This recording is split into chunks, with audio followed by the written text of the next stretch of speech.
오늘 주님의 전을 찾아 나오신 여러분의 삶과 또 오늘 드리는 이 예배가 하나님 앞에 온전히 올려드릴 수 있기를 간절히 축복합니다.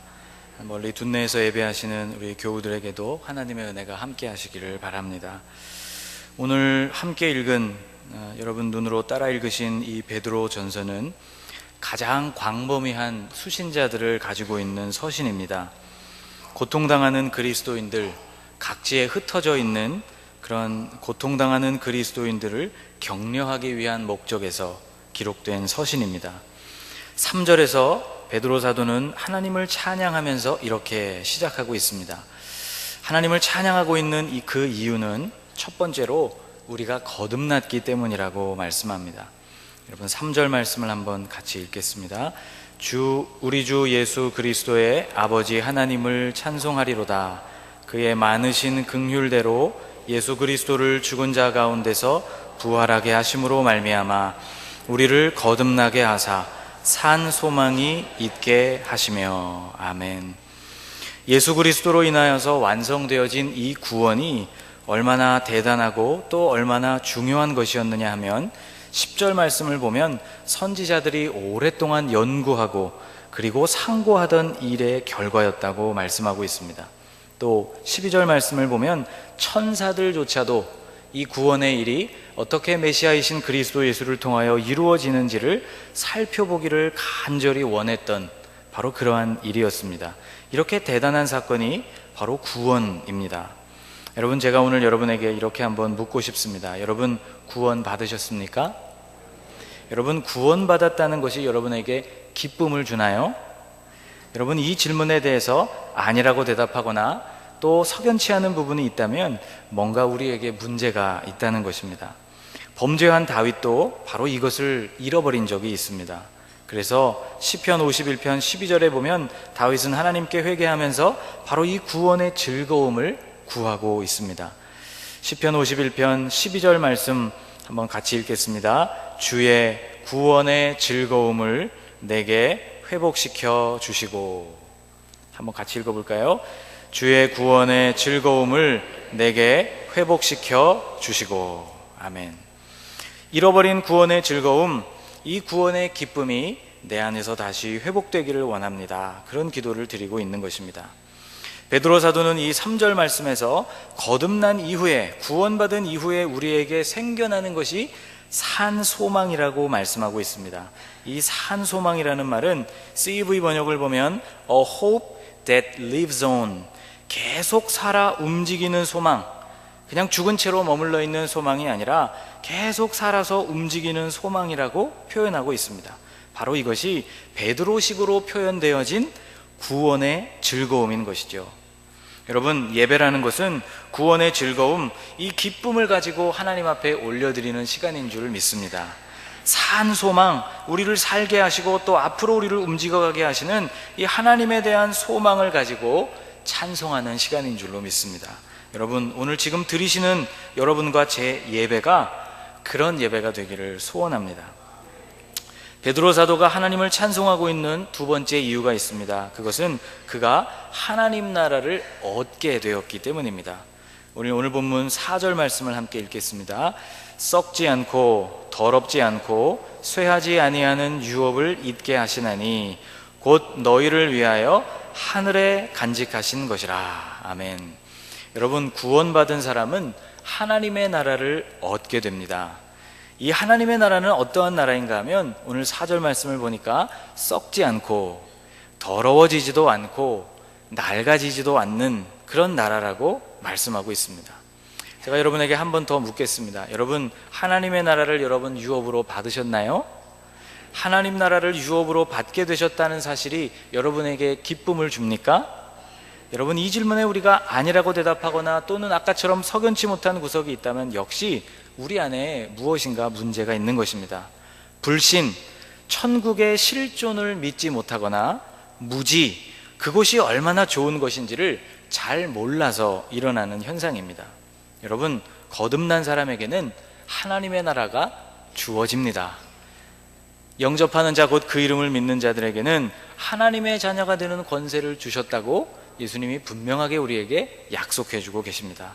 여러분, 오늘 우리가 드리는 이 예배가 하나님이 우리에게 주신 소망과 또 허락해 주신 천국 때문에 찬송을 하나님께 올려드리는 그런 예배가 되었으면 좋겠습니다.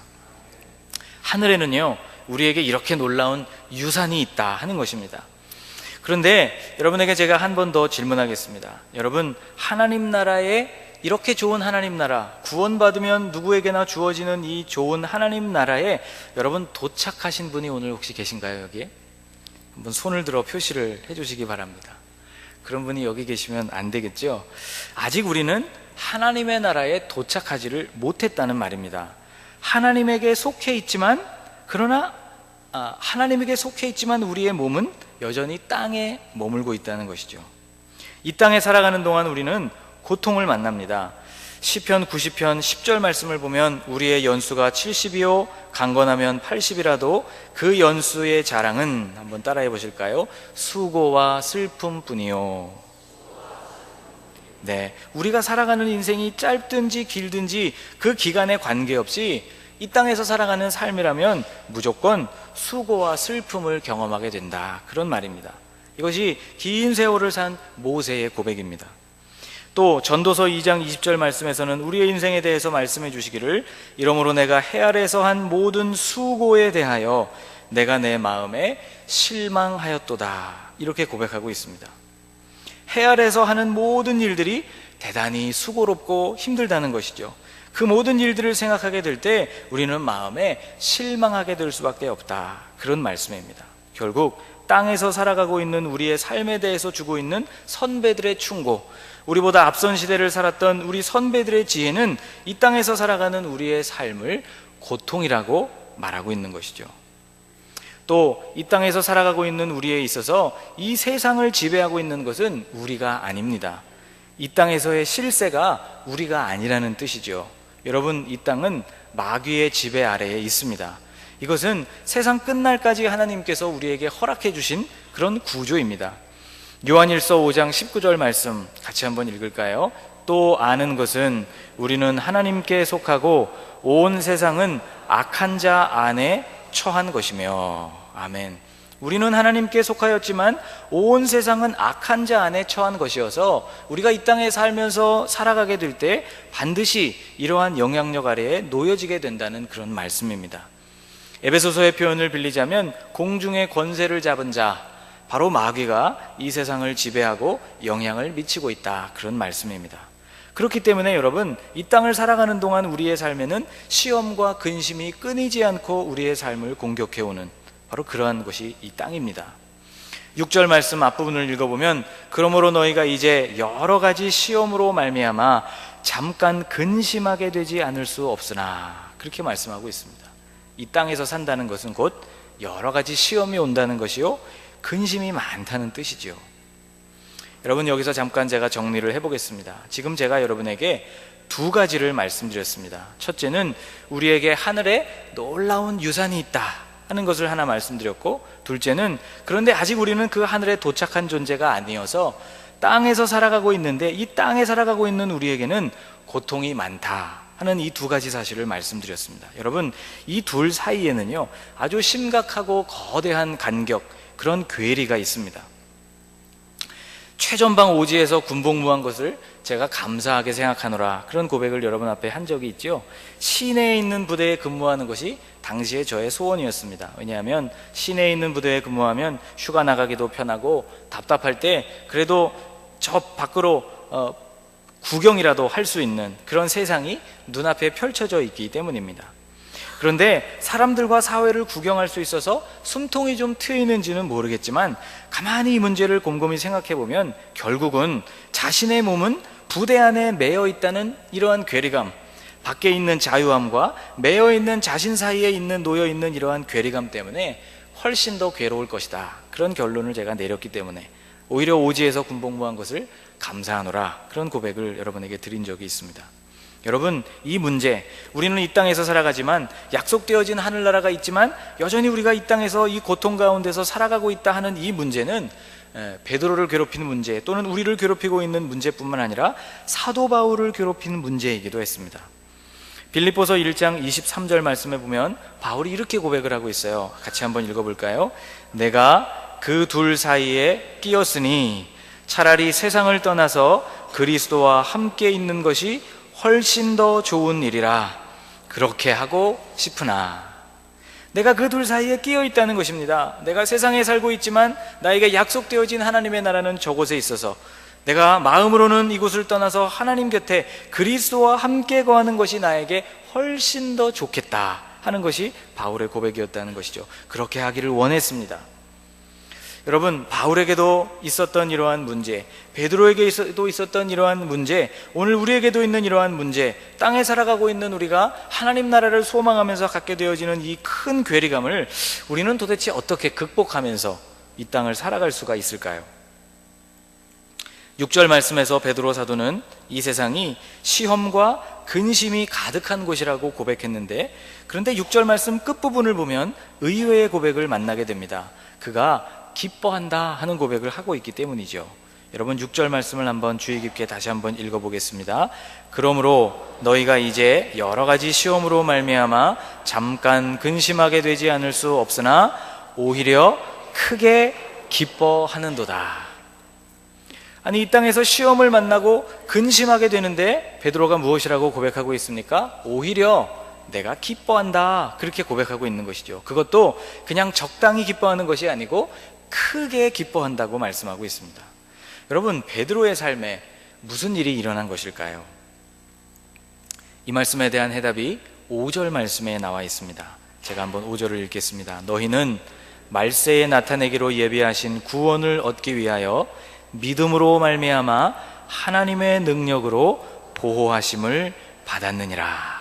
아멘. 저를 한번 따라해 보실까요? 믿음으로 말미암아 하나님의 능력으로 보호하심을 받았느니라. 아멘. 그렇습니다, 여러분. 이 땅에 살고 있는 고난 속에 처해 있는 베드로와 또 이 편지를 받는 성도들이 하나님 나라와 그들의 현실적인 삶 사이에 있는 괴로움을 극복할 수 있는 이유는, 이 땅에서 살아가는 때의 모든 괴로움과 어려움을 극복해낼 수 있는 이유는 하나님이 우리를 보호해 주시기 때문입니다. 이 험한 세상에서 하나님의 능력이 우리를 보호해 주시기 때문이라고 오늘 베드로는 고백하고 있습니다. 여러분, 이것은 일종의 보호복이라고 말할 수 있습니다. 여러분, 화재를 진압하는 소방관들이 입는 그 옷을 아시죠? 뜨거운 불 속에 뛰어들어가도 그 몸을 지켜주는 그러한 옷, 마치 소방관이 입는 이러한 옷과 같이 이 땅을 살아가는 우리를 보호해주는 보호복이 있는데, 그 보호복의 이름을 오늘 말씀 5절에서는 믿음이라고 말씀해주고 있는 것이죠. 여러분, 이 믿음으로 말미암아 하나님의 능력으로 너희가 보호하심을 받고 있다. 여러분, 이 믿음의 보호복은 가장 든든한 보호복인 줄 믿습니다. 여러분, 오늘 본문 7절 말씀을 보면요, 이 보호복은 불과 같은 시험 속에서도 녹아 없어지지 않는 것이라고 말씀해 줍니다. 우리 7절을 읽겠습니다. 너희 믿음의 확실함은 불로 연단하여도 없어질 금보다 더 귀하여 예수 그리스도께서 나타나실 때에 칭찬과 영광과 존귀를 얻게 할 것이니라. 아멘. 이 믿음이 얼마나 확실한가 하면, 이 불같이 금도 다 태워서 없어지게 만들 그러한 강력한 불 속에서도 이 믿음으로 보호복을 입은 사람은 이 불같은 연단과 시험을 견딜 수 있다는 그런 말씀인 것이죠. 얼마 전에, 한 몇 해 전에 유튜브에 올라온 동영상 가운데 미국에 있는 TAC라는 회사에서 올린 동영상을 본 적이 있습니다. 이 회사가 어떤 회사냐면 방탄 제품을 만드는 그런 회사입니다. 이 동영상에 누가 출연하냐면 이 회사를 경영하고 있는 최고 경영자인 트렌드 킴벌이라는 사람이 이 동영상에 등장합니다. 그래서 고글 하나만을 딱 쓰고 방탄유리 뒤로 가서는 딱 앉습니다. 그러면 그 회사 중에 직원 한 사람이 이 AK 소총을 가지고 이 유리창에다 대고 사격을 하는 거예요. 이 동영상을 보는데 막 심장이 철렁 내려앉는 것 같더라고요. 여러분 보시죠? 동영상이 아니라 오늘은 좀 이 몇 개를 캡처한 사진을 가지고 왔는데, 내가 저기 앉아 있다고 생각을 해보니까요, 아주 끔찍하더라고요. 그런데도 여러분, 이 실험에 참여하고 있는 이 실험자들은 아주 무덤덤하게, 아무 일도 아니라는 듯이 이 실험에 참가를 하고 있었습니다. 왜일까? 고민을 제가 해보았더니 이들의 마음에는 저 유리가 이 총알로부터 나를 지켜줄 것이라는 분명한 믿음과 신뢰가 있기 때문이구나, 그런 결론을 내리게 되었습니다. 여러분, 5절 말씀으로 다시 한번 돌아가 보십시오. 너희는 말세에 나타내기로 예비하신 구원을 얻기 위하여 믿음으로 말미암아 하나님의 능력으로 보호하심을 받았느니라. 아멘. 여러분, 하나님의 능력이 우리를 보호해 주십니다. 이 보호막의 이름이 믿음입니다. 이 믿음은 세상이 우리에게 주는 유혹을 피해가게도 해주시고 하나님이 우리에게 주시는 연단도 인내하고 견딜 수 있도록 만들어줍니다. 구약 성경에 나오는 꿈의 사람, 믿음의 사람 요셉은 바로 이 믿음으로 유혹을 물리쳤고 바로 이 믿음으로 연단을 견뎌냈습니다. 이 확실한 믿음, 이 믿음은 시험 앞에서 의외의 반응을 가져옵니다. 근심이 아니라 도리어 기쁨을 생산한다는 것이죠. 여러분, 세상은 불속과 같은 곳이어서 모든 것을 다 집어삼켜서 녹여버리는 그런 용광로와 같은 곳입니다. 그런데 믿음을 가진 사람은 이 뜨거움의 영향력을 받지 않고 도리어 이 시험을 즐길 수 있다는 말이 되는 것이죠. 여러분, 제가 좋아하는 일 중에 하나가 비 오는 날 운전하는 것이라고 말씀드렸죠. 제가 좋아하는 것이 또 하나 있는데 운전석에 앉은 채로 자동 세차장 안으로 들어가는 거 참 좋아합니다. 여러분도 좋아하시는지 모르겠어요. 자, 여러분 머릿속에서 지금 여러분이 자동차 운전석에 앉아 있다고 생각하고 이 차가 지금 자동 세차장 안으로 들어가고 있다고 여러분 머릿속에서 한번 시뮬레이션을 해보십시오. 초고속 카메라가 세차가 되는 모든 과정을 꼼꼼하게 찍고 있다고 한번 생각해 보십시오. 자, 물줄기가 막 쏟아져 내립니다. 초고속 카메라 아시죠? 막 엄청난 속도로 쏟아지는데 이것이 마치 슬로우 모션으로 쏟아지는 것처럼 엄청난 물의 양의 물이 이 자동차로 쏟아집니다. 위에서 쏟아지고 옆에서 쏟아지고 앞과 뒤에서 쏟아져 내립니다. 그런데 여러분, 참 신기한 것은요, 하나도 차 안으로는 이 물이 들어오지 않는다는 거예요. 별로 신기하지 않으시군요. 여러분, 바로 그 대목이 저에게 특별한 재미를 주는 그런 대목입니다. 반응이 시큰둥하니까요, 제가 바로 이 자동 세차장 안에서 느끼는 이것을 철학적으로 제가 한번 접근해 보겠습니다. 여러분 한번 잘 들어보세요. 이 쾌감의 근원은 물이 쏟아지는 차 밖의 공간과 물기라고는 한 방울도 없는 차 안의 공간이 단지 몇 밀리미터의 차이로 인하여 구분되고 있다는 그 이질적인 분리감이다. 제가 이렇게 정의를 내렸습니다. 참 별스러운 정의도 다 있죠. 단지 몇 밀리미터 되는 그 유리와 철판이 바로 바깥에서 쏟아져 내리는 물과 그것과 전혀 상관없이 그 안에 거주하고 있는 나를 분리해주고 있다는, 여러분, 이 특별한 분리감, 그것이 우리에게 즐거움을 준다는 것이죠. 에어컨을 틀면요, 이 즐거움은 극대화됩니다. 밖에 있는 그 눅눅하고 축축한 느낌과 전혀 달리 완전히 그 안은 완전히 보송보송한 새로운 공간이 되는 것이죠. 제가 그렇게 생각해 봤어요. 잠수함을 타고 아예 물속으로 들어가면 도대체 어떤 느낌이 들까? 아마 즐거움으로 탄성이 터져 나오지 않을까, 그런 상상을 해보았습니다.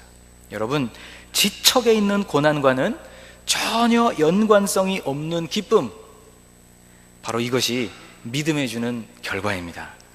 그러니 여러분, 확실히 믿지 못한다면 이런 기쁨은 누릴 수가 없는 것이죠. 베드로는 풍랑이 요동하는 그 물 위를 걸었던 사람입니다.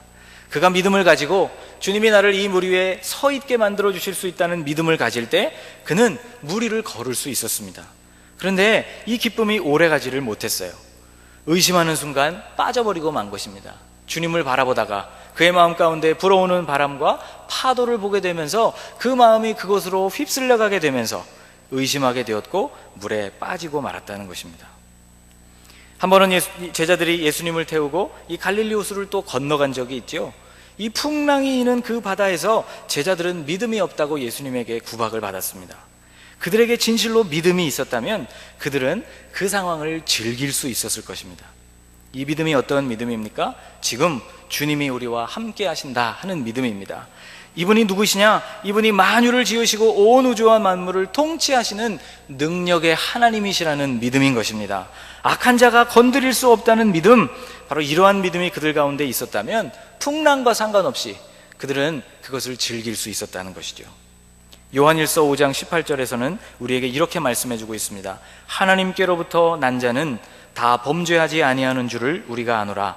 하나님께로부터 나신 자가 그를 지키심에 악한 자가 그를 만지지도 못하느니라. 저를 한번 따라해 보십시오. 하나님께로부터 나신 자가 그를 지키심에 악한 자가 그를 만지지도 못하느니라. 아멘. 하나님께로부터 난 자, 이것은 그리스도인을 의미합니다. 오늘 저와 여러분을 말하는 것이죠. 하나님께로부터 나신 자, 한 글자가 더 추가됐죠? 이분은 예수 그리스도를 뜻합니다. 악한 자는 누구입니까? 우리를 흔들어서 시험에 빠뜨리려고 하는 마귀이지요. 하나님께로부터 난 자인 우리를 하나님께로부터 나신 자이신 예수 그리스도께서 지키시기 때문에 악한 자 마귀가 우리를 건드리지도 못한다고 약속해주고 계십니다. 여러분, 예수님께서 우리를 지키실 때 악한 자가 우리를 만지지도 못한다는 바로 이러한 믿음, 이러한 믿음을 우리가 가지고 있을 때에야만 우리가 비로소 환난 속에서도 기쁨을 누릴 수가 있는 것이죠.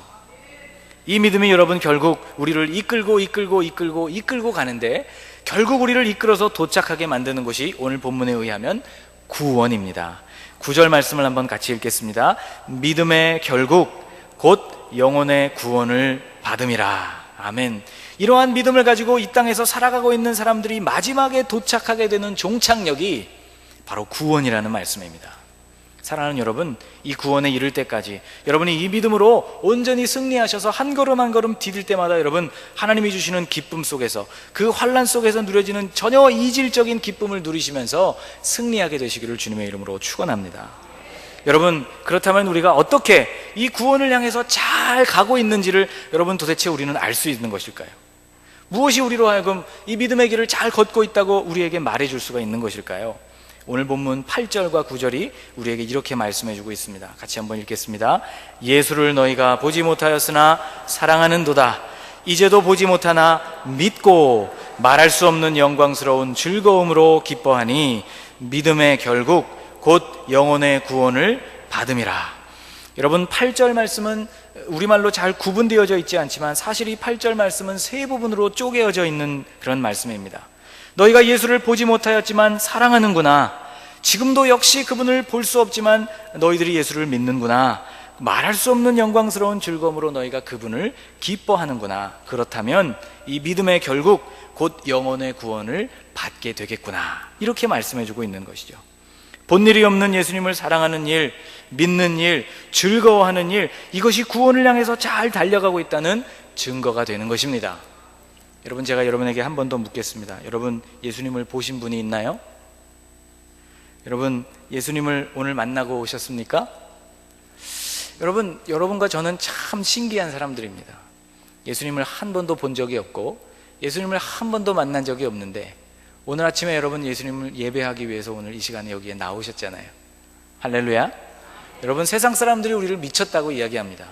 도대체 교회에 무엇이 있길래 너희가 이 소중한 일요일 아침에 교회를 가느냐고 우리에게 묻지요. 그러나 여러분, 우리에게는 분명한 확신이 있습니다. 예수님은 계시고 우리를 만나 주셨고 우리 안에 계시다는 확신입니다. 교회에 오면서 여러분 빈손으로 오시나요? 여러분 뭐 또 들고 오시잖아요. 헌금도 들고 오시잖아요. 정말 세상 사람들이 보기에는 이것처럼 미친 일이 없습니다. 시간도 갖다 바치고 열정도 갖다 바치고 돈도 갖다 바치고 다 교회에 갖다 바칠 필요가 무엇이 있느냐고 말합니다. 여러분, 그러나 여기에 생명이 있고 우리를 이 땅 가운데서 승리하게 만들어주는 하나님의 능력이 있기 때문에 우리는 예수님을 보지 못했지만 사랑하고 이제도 보지 못하지만 믿고 말할 수 없는 영광스러운 즐거움으로 주님을 기뻐하고 있는 것이죠. 세번역 성경으로 이 8절과 9절 말씀을 읽어보겠습니다. 여러분은 그리스도를 본 일이 없으면서도 사랑하며 지금 그를 보지 못하면서도 믿으며 말로 다 표현할 수 없는 즐거움과 영광을 누리면서 기뻐하고 있습니다. 여러분은 믿음의 목표 곧 여러분의 영혼의 구원을 받고 있는 것입니다. 사랑하는 여러분, 본 적이 없는데도 여러분 예수님을 사랑하십니까? 보이지 않는데도 여러분 예수님을 믿고 계시지요? 예수님 때문에 여러분 기뻐하고 계십니까? 그렇다면 우리는 구원의 완성을 향해서 제대로 달려가고 있다는 것입니다. 여러분, 예수님이 탄생하실 당시에 천군과 천사들이 나타나서 목동들에게 이런 노래를 들려주었습니다. 누가복음 2장 14절, 지극히 높은 곳에서는 하나님께 영광이요 땅에서는 하나님이 기뻐하신 사람들 중에 평화로다 하니라. 이것을 짧게 압축하면 하늘엔 영광, 땅에는 평화입니다. 하늘엔 영광이요 땅에는 평화요. 여러분, 이러한 구조에서 지금까지 제가 여러분에게 말씀드린 이 오늘 베드로전서 1장의 본문의 구조를 이와 같은 틀에 의해서 정리해 본다면 다음과 같은 결론을 우리가 얻게 됩니다. 여러분, 오늘 이것을 꼭 기억하시기를 바랍니다. 세 가지입니다. 첫 번째는 따라해 보십시오. 하늘엔 유산. 한 번 더요. 하늘엔 유산. 여러분, 하늘에 하나님께서 우리를 위하여 준비해 주신 놀라운 하나님의 나라, 이것이 우리에게 물려지고 우리에게 주어지는 유산인 줄을 믿으십시오. 두 번째는 한번 따라해 보십시오. 땅에는 고통. 땅에는 고통. 예, 하늘에는 유산이 약속되어 있고 하나님의 나라가 약속되어 있고, 그러나 여전히 발을 디디고 살아가고 있는 이 땅은 우리에게 고통스러운 땅이라는 것입니다. 그래서 우리에게 필요한 것이 무엇입니까? 한번 따라해 보십시오. 과정은 믿음. 과정은 믿음. 아멘. 하늘에는 유산, 땅에는 고통이 있어서 이곳으로 우리가 가기 위해서 필요한 것, 이 모든 과정에게 우리가 필요한 일은 주님이 우리에게 부어주시는 믿음이라는 것입니다. 사랑하는 여러분, 저와 여러분은 나그네입니다. 오늘 베드로 사도는 이 편지를 처음 쓰기 시작하면서 이 편지를 받아보는 사람들을 가리켜서 나그네라고 부르고 있습니다. 1장 1절과 2절을 보면 같이 한번 읽어볼까요? 예수 그리스도의 사도 베드로는 본도, 갈라디아, 갑바도기아, 아시아와 비두니아에 흩어진 나그네들에게 편지하노니. 여러분, 나그네가 누구이죠? 정착할 생각이 없는 사람이 나그네입니다. 정착할 수도 없는 사람이 나그네인 것이죠. 본래의 처소가 따로 있는 사람을 우리는 나그네라고 말합니다. 그곳을 그저 잠시 지나쳐가는 사람을 우리는 나그네라고 부르죠. 여러분, 바로 그렇습니다. 우리는 이 땅에 정착할 생각이 없는 사람들입니다. 여러분, 이 땅에 정착하려고 생각하지 마십시오. 아멘. 이 땅은 우리가 지나가는 곳입니다. 이 땅에 우리는 정착할 수도 없는 사람들입니다. 우리의 본래 처소는 하늘나라입니다. 이 땅은 잠시 지나쳐가는 곳입니다. 그러므로 이 여정의 끝, 우리가 이곳을 지나쳐서 도달하게 되는 곳은 하나님의 나라요, 그것이 곧 우리의 영혼에 닥치게 되는 구원인 것입니다. 여러분, 이 목표는 오직 믿음을 통해서만 이룰 수가 있습니다. 이 목표를 향해서 내가 잘 가고 있는지를 여러분 확인하기 위해서는 본일이 없는 예수님을 내가 사랑하고 있는가, 그분을 내가 믿고 있는가, 그분을 내가 즐거워하고 있는가를 살펴보아야 하는 것이죠. 사랑하는 여러분, 오늘 예수님을 여러분 마음을 다해서 사랑하시기를 바랍니다. 예수님을 온 마음으로 여러분 믿어드리시기를 바랍니다. 예수님을 즐거워하시는 신앙생활이 되십시오. 환난 속에서도 기뻐하게 될 것입니다. 믿음의 결국 영혼의 구원을 얻게 되는 줄로 믿습니다. 오늘 여러분 이러한 기쁨을 누리시면서 승리하시는 여러분들의 삶이 되시기를 주님의 이름으로 축복합니다. 기도하겠습니다. 하나님, 하늘에는 유산, 그러나 땅에는 고통, 이 모든 과정은 믿음이라는 진리를 기억하게 하여 주시옵소서. 천국을 소유한 하나님의 백성이지만 아직은 우리가 이 땅에 머물고 있기에 우리의 삶은 고통과 근심 속에서 살아갑니다. 그러나 믿음이 우리를 보호하는 하나님의 능력이 됨을 믿습니다. 이 믿음으로 세상의 유혹도 물리치게 하여 주시고 하나님이 주시는 연단도 견뎌내게 하여 주옵소서. 구원의 완성을 향하여 하나님, 우리가 제대로 나아가는 사람 되게 하여 주옵소서. 오늘 나는 예수님을 사랑하고 있는지, 예수님을 진실로 믿고 있는지, 예수님을 즐거워하고 있는지 부지런히 우리 자신을 돌아보게 하여 주옵소서. 그래서 하나님, 나그네와 같은 우리의 이 삶을 마치는 날 믿음의 결국 영혼의 구원을 얻는 하나님의 사람들 되게 하여 주옵소서. 예수님의 이름으로 간절히 기도하옵나이다. 아멘.